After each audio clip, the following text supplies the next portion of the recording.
Almost 2 years into his administration, President Bola Tinubu has yet to announce a date for Nigeria's long-awaited National Population and Housing Census, raising concerns about national planning and governance. With the traditional methods of conducting population census in Nigeria facing challenges in terms of accuracy, reliability, and completeness, there is need to explore new options for the process of data collection. However, the way population data is collected, analyzed, and interpreted seems to be leaning towards the direction of artificial intelligence, AI. According to some experts, AI technologies such as machine learning algorithms, natural language processing, and computer vision can be employed to enhance the accuracy and reliability of population data in Nigeria. Joining us now is Sonny Iroche, Senior Academic Visitor, African Studies Center, University of Oxford, and Consultant, Artificial Intelligence. Good morning, and good to see you on the morning show live. It's my first, usually the last time you were here, I wasn't in the studio, so good to see you. Welcome. Thank you very much. Good to be with you. Dr. Bati, my sister Ayo, and Rufai. Well, Mr. Iroche, well, it's good to welcome you back. I guess you're back now from your academic year at the University of Oxford. No, I'm not back fully. You know, I graduate next year, June, as a grandpa. Oh, okay. But, I've been following some of the things you've been doing there, basically about artificial intelligence. I recall a paper you wrote saying that artificial intelligence will not necessarily rob people of their jobs. Yeah. Part of the fear is that in Qatar now, AI figures are now reading news. So the way you are supporting AI, if you bring AI to this Nigeria, maybe anchors will no longer be human beings. But the latest thing that I saw that you sent to me is your concern that we can use artificial intelligence to conduct population census, which is a major issue in Nigeria. Do you think Nigeria is ready for artificial intelligence when even human beings cannot count themselves? You want robots to come and count us. Those robots. Well, I'll see how that will work. But you explain your position. You are the expert. Thank you very much. But let me dissuade the minds of people about artificial intelligence taking your jobs. There will always be what we call human in the loop in artificial intelligence. And if robots start to read news, Dr. Bati might migrate to a higher kind of job. I was trained as a zoologist, an investment banker, and if AI decides to take the job when I was a banker, I have upskilled myself. It's an American futurist by the name Alvin Toffler, who says, the literate, I quote, the literate of the 21st century are not those who cannot read or write, but those who cannot learn, unlearn, and relearn. So on the job issue, 1, there will always be human in the loop. 2, human beings have to upscale and relearn. That on population census, it is not rocket science. That Nigeria being a country of about 923,000 square kilometers, it has different terrain. It has different beliefs, different cultures, where in some areas you can't go into a family home because there are female there. And the female form a huge population of Nigeria. If you don't want a man as an enumerator to go in there to count your people, then you can use drones, robotics, and there's some terrain, like the Mubi Hill, somewhere in Adamawa and Mambila Plateau, that people ordinarily cannot go, and Nigerians live there. You use AI techniques. And it's not only about counting census. You are also looking at data for planning, for political representation. A state, for instance, has 50 local governments based on population, on verifiable population. Some other states have 7. My state, Abia, has 17. Why would Abia be 17? On what basis? On a flawed national census, which was last conducted in 2006. And we all know that the United Nations guideline for population census is once a decade. And some countries, because of 7% certain... on an annualized exactly. basis. And the margin of error for population census should not be more than 2%. But in Nigeria, a margin of error of our population is huge. So you cannot build an economy. You cannot look at your demographic. You cannot tell, even homeless people need to be counted. Yeah. People in adult homes, rehab homes, people in hospice have to be counted. Everybody in Nigeria at any point in time should be counted. Women in Puda. Women in Puda, drones with sensors will count them. Robots will count them. So it's not rocket science. That is where the world is going today. That's where the world is today. The major leading economies, when you talk about your GDP per capita, what's the population? When you talk about, when you want to allocate resources to education, to health, to agriculture, who are you? It's like a family, Dr. Bati. You have a family, you don't know how many children you have, your salary is this, children have to go to school, children have to feed, children have to be catered for. So Nigeria must become serious. The world has changed drastically. We don't want to drop to the fourth, what do they call it, the fourth world.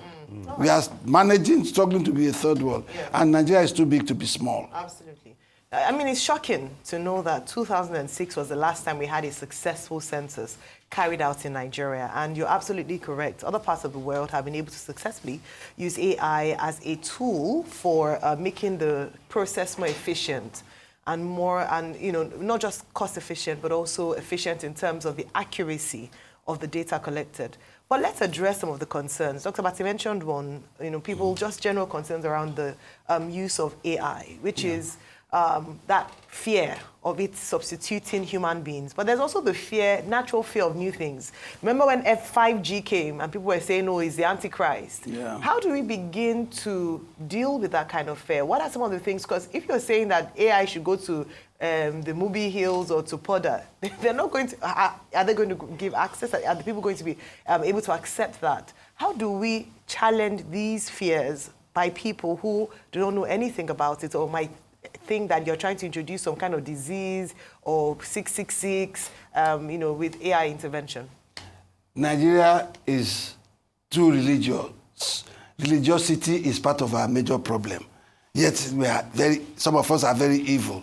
So let us leave religion apart. Jesus said, give unto Caesar what belongs to Caesar.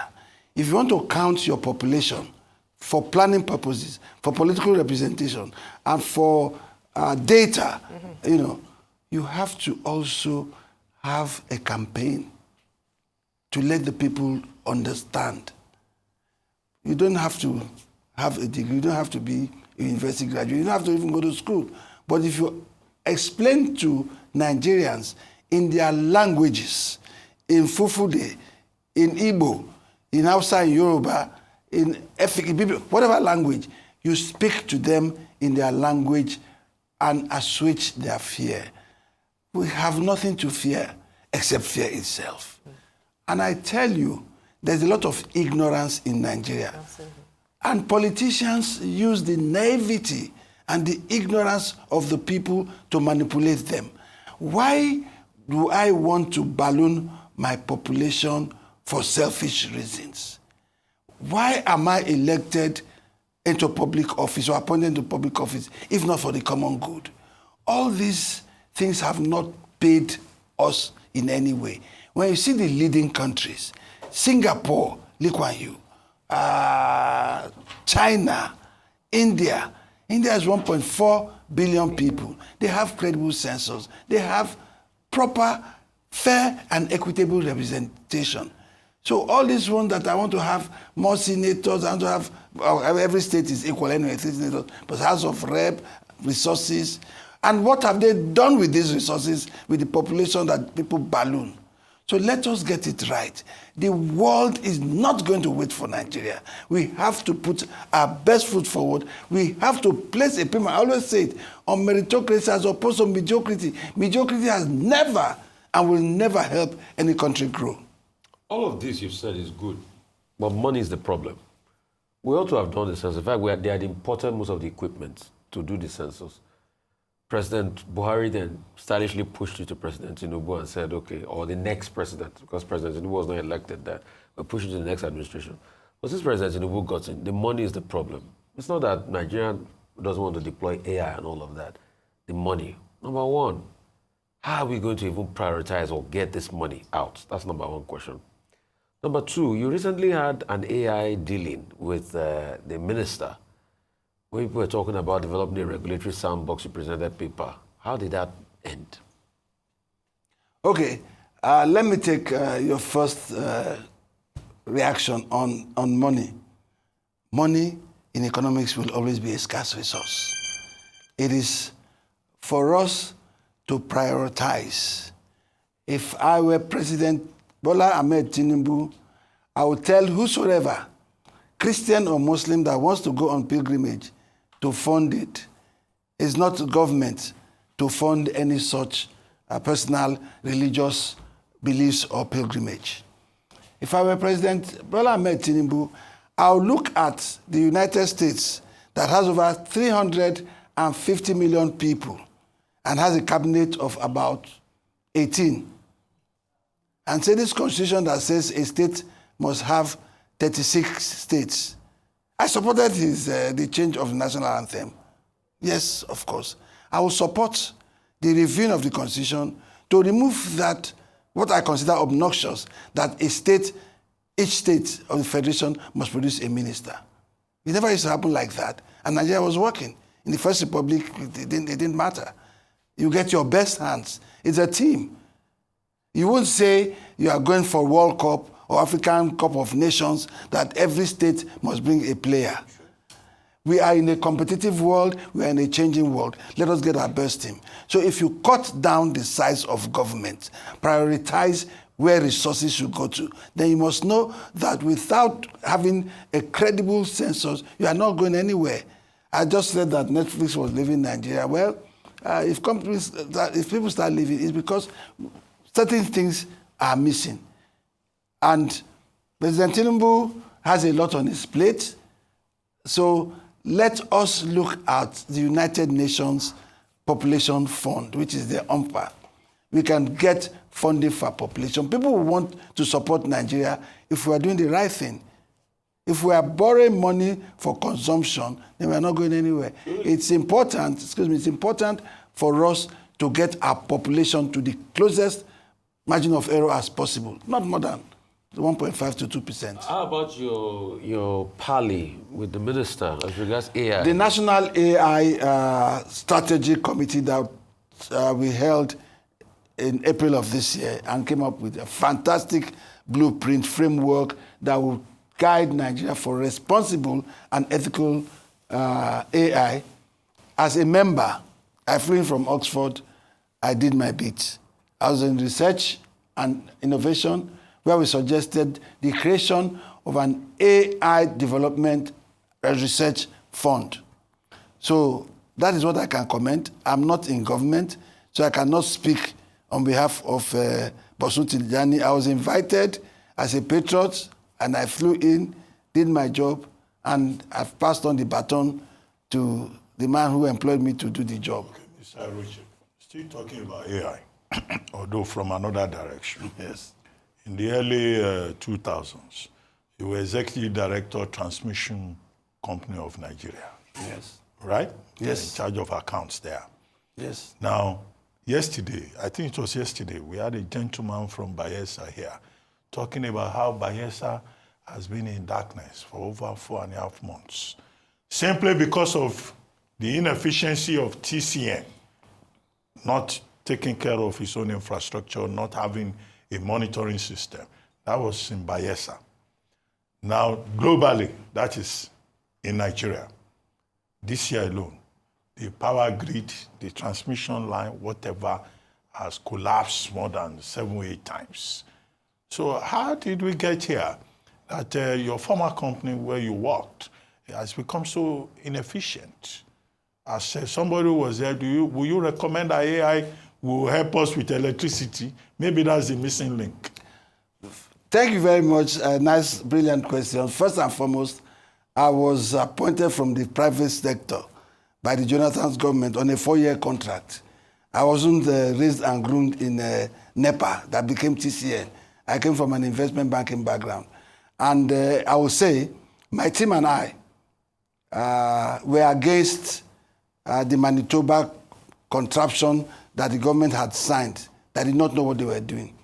Secondly, we got the accounts of TCN that was unbundled from PHEN in 2005, audited for the first time by one of the big four, PwC. And that was the first time TCN account was audited by an external auditor, and we got a conversion accounting firm to move us to IFRS, which is International Financial Reporting Standards, for the first time. Perhaps the first public company to do that. Having said that, TCN is part of the market participants. You have the gas supplier, you have the generation companies called DISCOs, then TCN is the bridge, is the transporter. Called Gencos. Yeah, called Gencos. People like acronyms a lot in Nigeria. Yeah? Okay. That transports the power from the generation companies to the distribution companies, DISCOs, not the discotheque that you go to, right? Then from there, they step down, the transformers step down and distribute to your homes. It's like Nigerian breweries, Coca-Cola, or any company manufactures. You manufacture, then the transporter transports it to the market. So there are a myriad of problems in the value chain of power. So let us clarify that. Now, the grid is supposed to be reliable, stable, and efficient. But when you move electricity from point A to point B in physics, there's what you call technical losses. There'll be losses anyway. We call it ATC, aggregate technical commercial loss. But in Nigeria, we have now added another C. Internationally, it stops at ATC, aggregate technical loss, right? You now have collection loss. Is now ATC and C. So the commercial loss is people stealing power, looping, people not paying the right price for electricity. People talk about the right pricing, but that's not it, but theft. If you are manufacturing something and they steal it, that's a problem. And NEPA had 4 helicopters that are lying down, grounded in MM1 for over. Now, when I joined TCN in 2013, I went to see those helicopters. They were grounded for 8 years, now for about, let's say, for about 15 years now. They used to monitor the grid. I suggested let us use drones. So you can use drones and artificial intelligence to monitor. And there's a monitoring station in Osogbo. NEPA has a monitoring station in Osogbo. Okay, Mr. Iroche, I know on power, if we start on power, it will be another issue. We'll overrun our schedule. But, you know, you were in Oxford, you made a presentation on artificial intelligence. If they could just show us that video so that we see you in action discussing artificial intelligence. Was it the debate? Protect me from being a copycat because I had sought your permission to stand before the gentleman. To say that AI is a threat to humanity. Are we discussing the same AI, generative AI? Is that what we're talking about? Are we talking about artificial superintelligence?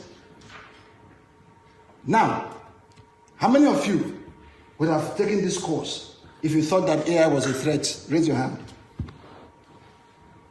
Minority. So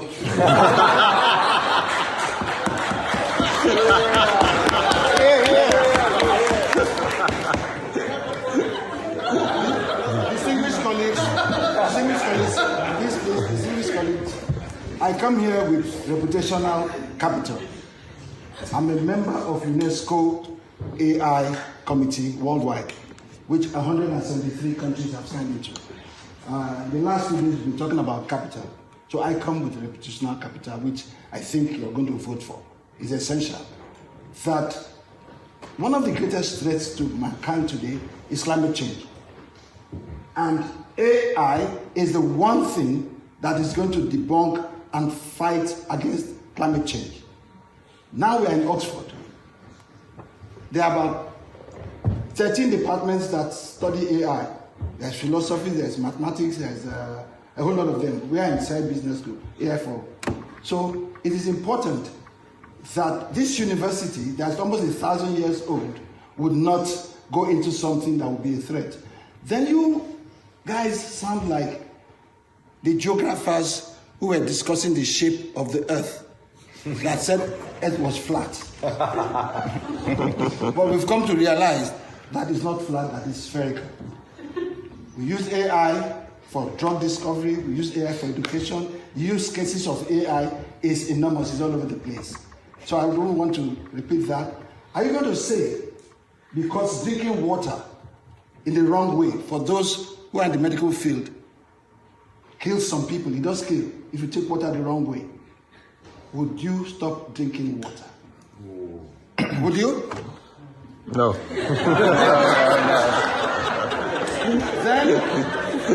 Then as a biological scientist, my first degree is in zoology. Okay? I know we are all adults here. There are certain heart conditions that men have, and they have sex with their partner, they'll have a heart attack and they might die. Would you now say, because of that, you would abstain from such activity? Which man would say that? So, distinguished colleagues, the positive side of AI far outweighs any thoughts or any notion or any misconception of the threat of AI. Thank you very much. On that note, we would like to thank you very much, Mr. Iroche, for joining us on the program today. Donald Trump just appointed David Sachs, his special advisor on AI and cryptocurrency. Hopefully, maybe someday Nigeria will get there. We'll have our own crypto czar and our own AI czar.